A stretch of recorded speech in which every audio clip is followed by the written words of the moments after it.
2 rounds down and it's Softy who leads the way with 2 convincing wins at Poland and Australia. Roy has kept him close though, and 2 second place finishers have been ready to pounce should the man out front slip up. Rally New Zealand has the reputation for cruelly punishing the smallest errors. The cars here are the fastest we've seen all season, so mix that with the danger of these lively roads and we're all placed for a highly competitive event. With a 10-point margin in the championship standings, Softy was targeting to extend that gap in an event many expect him to do well at. Once again looking hooked up, he set a time through the opening run that wouldn't be beat. In his debut season, Dan has twice threatened to claim a podium place, but mistakes in both rallies left him with missed opportunities. He was second in stage 1, but already the chasing pack, 8 seconds back from the man in form. Aidan scored his first points of the season in Australia and was after a top 10 finish here. But the New Zealand roads are known for their fast sudden corners, and the Scot was caught out early on. A disastrous start for Dirt 2's Arctic, looking to close the gap in the second tier championship. A slight hit with the banking was all it required to end his rally. He'd be scoring no points here. Only 7th through the first stage, Luca began to set scintillating pace. Pushing hard through Awanga Forward, he moved up 5 places to 2nd. Roy was running 4th, and despite being passed by Luca, he himself moved up a place to 3rd. Beginning to find his feet at this event, he moved just ahead of Phil, but the gap at just a 2nd.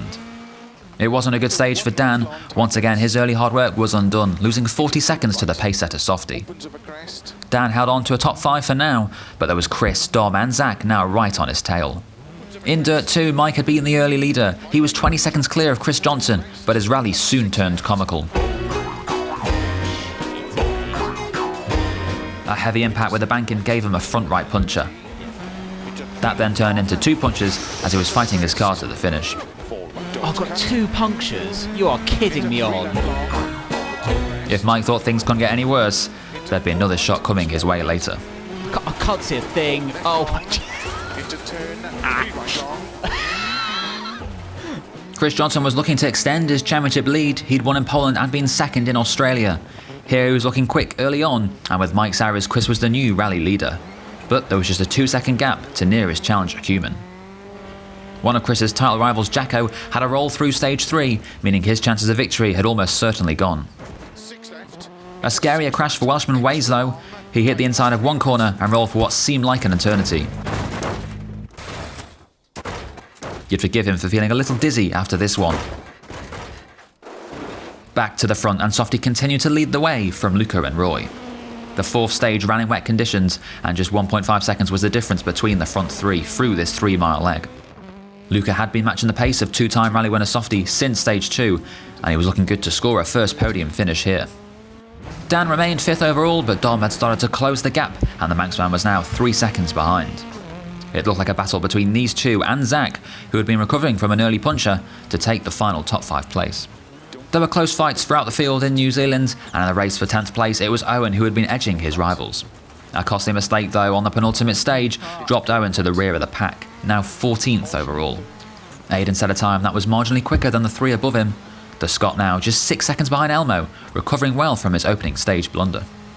Aidan's younger brother Alistair took over up front in the Dirt 2 class. A string of brilliant stage times now had him just under 2 seconds clear of Chris, with one long stage to go. Now, we don't offer style points here, but if we did, this spectacular finish from Yuri certainly would have given him something. On to the final stage, and it was the longest of the rally. 10 miles ahead for the drivers, and Luca was pushing hard to end his rally on a high. He may have been 30 seconds behind from Softy, but he had to fend off Roy, who had closed on the previous stage. Softy didn't need to push. He was well on course for a 3rd consecutive rally victory, but suddenly the slightest of hits with the banking, and the championship leader was in trouble.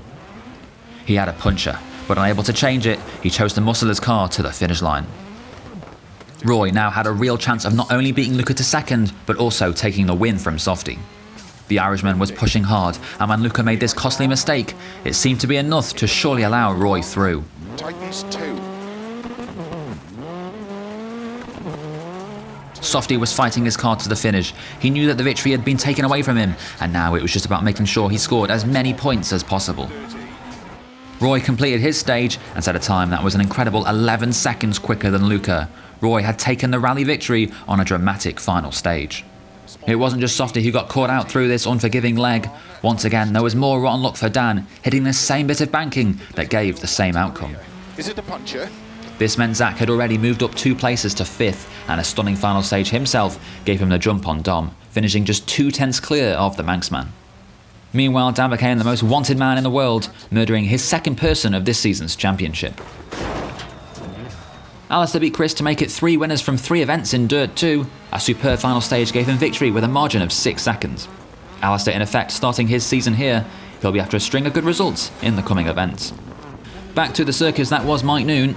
He'd lost 2 tyres earlier on, and he outdid himself here, losing 3 tyres. Actually, let's let the pictures do the talking. Jesus wept.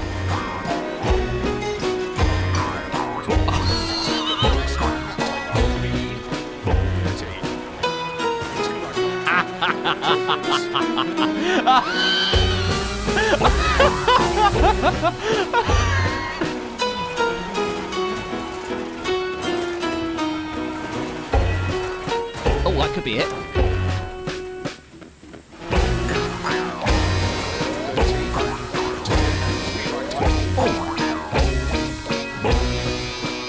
Under 10 minutes. Unbelievable! Needed! Best driver in TGB Dirt. So, in the end, a first career rally victory for Roy, just 6 seconds clear of Luca, who will be gutted to miss out on the top place himself. Phil fluked a podium, don't expect to see him here back anytime soon. John was another of the big gainers through the final stage. He moved up 4 places to finish 7th. Aidan completing his charge back through the field, coming home 8th, 4 seconds ahead of Owen and Jack. Alistair McRae, the best of the Dirt 2 drivers, 15th overall, but taking home a first victory in the second tier. Cuman claimed a podium place in this championship, whilst Jacko fought back from his stage 3 role to claim 4th position. A rally to forget for many, and none so more than Mike, getting to the end but down in 31st overall, 13 minutes behind the pace of the leaders. Daniel and Corey both crashing out on the opening stage. It was early flights home for these 2 men. There's a new name at the top of the Drivers' Championship standings. Roy now 5 points clear of Softy at the halfway point of the season.